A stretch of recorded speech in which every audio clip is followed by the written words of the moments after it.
As the king's brother, you should have been first in line. I was first in line. Or don't you remember? That is until the precious prince arrived. Long before Simba rightfully claimed his place in the circle of life, another king ruled the Pride Lands, King Mufasa.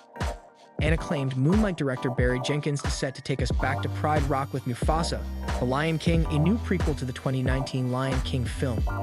After the film was announced at this year's D23 Expo, the hype is growing amongst fans along with speculation as to what we can expect to see when we return to the Pride Lands. A short clip from the upcoming movie was debuted at the Expo to an audience of lucky attendees, which gave a glimpse at how the story would unfold, seeing a young Mufasa washed away by a flood and found by a mysterious lion who raises him alongside Scar. Apart from this information, the plot of the upcoming movie is being held tightly under wraps.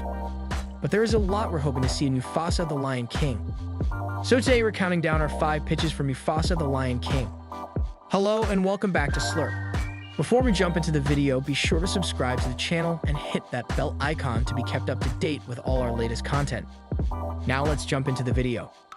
Number 5. The Tale of a Hattie. Now you may be wondering who a Hattie is, as it's not a name that's featured in the animated movies or the live-action rendition of The Lion King. The name comes from the book A Tale of Two Brothers, inspired by The Lion King, that was published in 1994 as the first book in The Lion King, 6 New Adventures. According to the book, Scar is the second-born son of a Hattie and Uru. He was once named Taka, meaning waist or wand in Swahili. The book details how he becomes infuriated when he learns his older brother Mufasa was chosen to be king, rather than himself, due to his dutiful, responsible nature. Scar would come to meet 3 hyenas named Shenzi, Banzai, and Ed, who tell him that if Mufasa is made to look like a failure, then he'll look kingly in comparison and take the throne soon enough.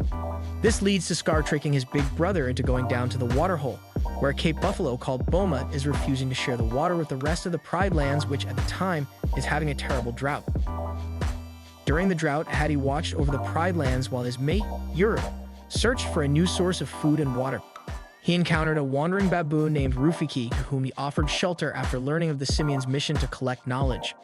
Shortly after, Hattie struggled to manage the complaints of the Pride Landers who were suffering from a lack of food and water, and was forced to break his promise to Scar in order to handle the kingdom's problems.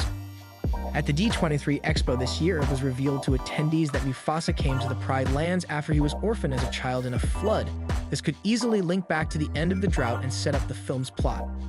Though this story of a Hattie is canon, it would be an awesome route for Disney to take a deep dive into Scar, Mufasa's father, and what led up to the events we've already seen in the animated and live-action renditions with how Mufasa came to be king.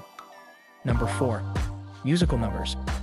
There's no doubt that the Lion King remake cut out all of its classic beloved songs like Can You Feel the Love Tonight, Hakuna Matata, and Circle of Life.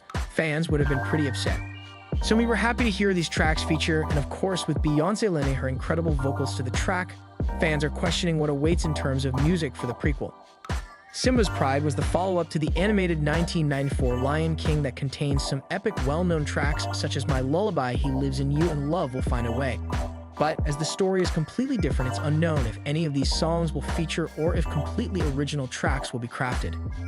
Director Barry Jenkins revealed at this year's D23 that we can expect musical numbers, and really wonderful ones at that, with composer Hans Zimmer returning to the franchise alongside Pharrell Williams and Nicholas Bridle on board, who also provided music for the 2019 remake. With Zimmer no stranger to Pride Rock, having previously scored the iconic 1994 soundtrack, we have every hope for new and classic Lion King bangers. Number 3. CGI improvements. With the Lion King remake referred to as live-action, surprise, surprise, there's nothing actually live-action about it at all. Jon Favreau even took to Instagram to reveal the only real shot in the whole film, which was in the opening sequence, as the Circle of Life opens the movie. Although the film was quite a technical achievement, it didn't escape harsh critiques from fans and critics surrounding the emotionless animals and their lack of expression, which is a huge downside of taking the realistic route compared to the animated route, as animals can't emote like humans can, which led to the film falling flat in areas that should have been peak climax. Although director Barry Jenkins revealed that the prequel will follow in the footsteps of Jon Favreau's CGI rendition, we hope from the feedback Jenkins takes it on board and adds more depth to the design of the animals. Some fans, such as artist Elijart, have even taken it upon themselves to redesign some of the characters to what they believe they should have looked like. These designs are awesome and definitely add more to the characters when showing emotion. We'd love to see elements of this in Disney's Lion King 2. Number 2. Cast. Currently, the only confirmed actor set to star in Mufasa, The Lion King, is Aaron Pierre's grown-up Mufasa, who is taking the reins from the Lion King icon, James Earl Jones. And after hearing the depth of Pierre's voice, we think he'll do an awesome job with Mufasa. Man, I think it's, I'll say as much as I can say, and what I would say.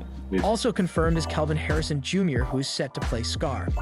And according to The Hollywood Reporter, Billy Eichner and Seth Rogen are apparently set to reprise their roles as the comedic duo Timon and Pumbaa. In the 2019 remake, when Beyoncé was announced to voice grown-up Nala, fans were ecstatic and expected some incredible musical numbers. But her performance, unfortunately, didn't live up to expectations, but this wasn't all Beyoncé's fault and was perhaps down to a casting error. She definitely dominated the Can You Feel the Love Tonight duet with Donald Glover as older Simba, but to a point of drowning out Glover and taking the track almost to a solo moment. The singer and actress has also been compared to original Nala voice actress Moira Kelly, who has a deep but soft voice that is echoed perfectly through Nala's rebellious character, giving a natural flow in her performance. When it came to her addition to the soundtrack with original song Spirit, this was very obviously a Beyoncé-written song that was played over a montage of her character in a critical arc to the story, but all believability that what we were supposed to be hearing was Nala was in fact replaced with a random ballad from a world-famous singer. But there's no doubt Beyoncé is an incredible performer, and we could definitely see her recast as Simba's mother, Sarabi, as she is to make an appearance in Mufasa. And coming in at number 1, Scar. We're currently in the golden era of prequels, with stories dating back being vital in a universe timeline for establishing events, characters, and plot leads. Just look at Star Wars, for example. The Ewan McGregor and Hayden Christensen trilogy is a prequel to the original trilogy. Rogue One, a Star Wars story, is a prequel to the original trilogy and a sequel to the prequels. The Mandalorian is a prequel to the J.J. Abrams trilogy and a sequel to the original trilogy. And Disney's newest series, Andor, is a Rogue One prequel. With the rise of prequels, there's one backstory we're desperate for Disney to bring us in live action: the story of Scar. Scar is arguably one of Disney's most evil villains of all time. Not only did he plot to murder his brother to take over Pride Rock, but he also set out to frame his nephew in the process before ordering his minion hyenas out to kill him too. But if you're a fan of the animated hit movie like us, you probably have a few questions about Disney's iconic villain, like what made Scar so evil? And of course, how did he get that scar? These questions were answered thanks to the Lion King spin-off animated show, The Lion Guard. The sequel takes place during the time gap within the 1998 film The Lion King 2, Simba's Pride. In the series, we came to learn that after Scar died in The Lion King, his spirit still remained in a volcano near Pride Rock, and during one episode, he revealed how he actually got his infamous scar. When the lion was younger, he was actually in charge and patrolled the Pride lands often alone. During one of his patrols, he came across an unknown lion who also had a scar and planned to overthrow Mufasa so he could take the kingdom. Pretty ironic, right?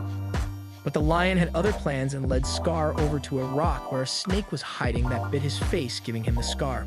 The lion informed Scar that the snake's bite was poisonous and that he would help save him if he joined him to take Mufasa down. But Scar didn't fall for his scheming plan and ended up killing the lion and snake himself. This story leads to Scar's name sticking after Mufasa started calling him it after the ordeal. It would be awesome to delve further into Scar's backstory and how his evil ways came to be in The Lion King Mufasa. We'd love to see these events played out in live action on the big screen. And that concludes our list. What are you hoping to see in Mufasa, The Lion King? Let us know in the comments below. Don't forget to subscribe to the channel for more awesome content, and thanks for watching. That I need to be far away from you, 'cause you're a hypnotist. Look in my eyes, babe, playing tricks on me. Think I know why, it's 'cause you wanna be more than